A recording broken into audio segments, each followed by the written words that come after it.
জাহান্নামটা কেমন হবে জানো নিরে গোলাম? কিয়ামতের ময়দানে এই জমিন হবে কিয়ামতের মাঠ, সিরিয়ার জমিন হবে আল্লাহর বিচারালয়, আদালত। আল্লাহ পাক ওই দিন থাকবেন আদালতের সুপ্রিম পাওয়ারের বিচারপতি, মালিক ইয়াউমিদ্দিন। আল্লাহ ওই দিন হুঙ্কার দিয়া বলবেন, লিমানিল মুলকুল ইয়াউম লিল্লাহিল ওয়াহিদিল কাহ্হার। আজকের কিয়ামতের দিনের রাজত্ব কার?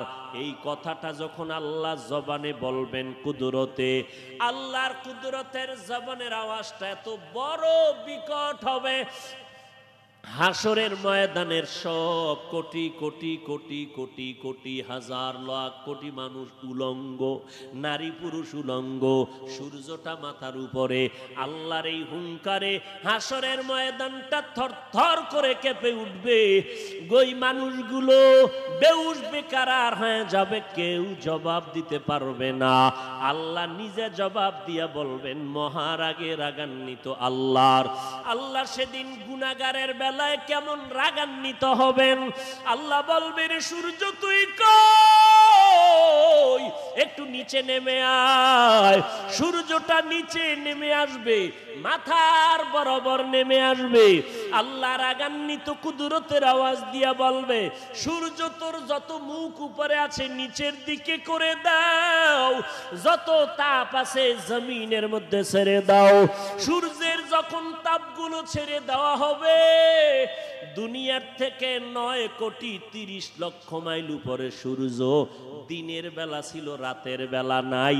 এরপরও ঘাম সহ্য করতে পারি না, গরম সইতে পারি না।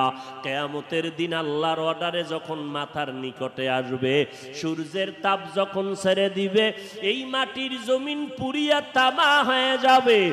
ওরে গুনাহগারের মাথার মগজগুলো ভাতের মারের মতো ফুটবে।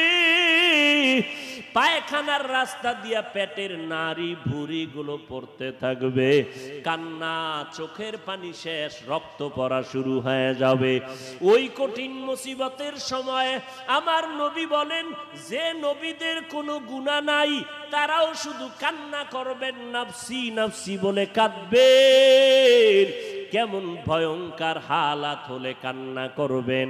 ও নবীর আশিক উম্মতের দল, আল্লাহর কোরআন সত্য, নবীর কথা সত্য।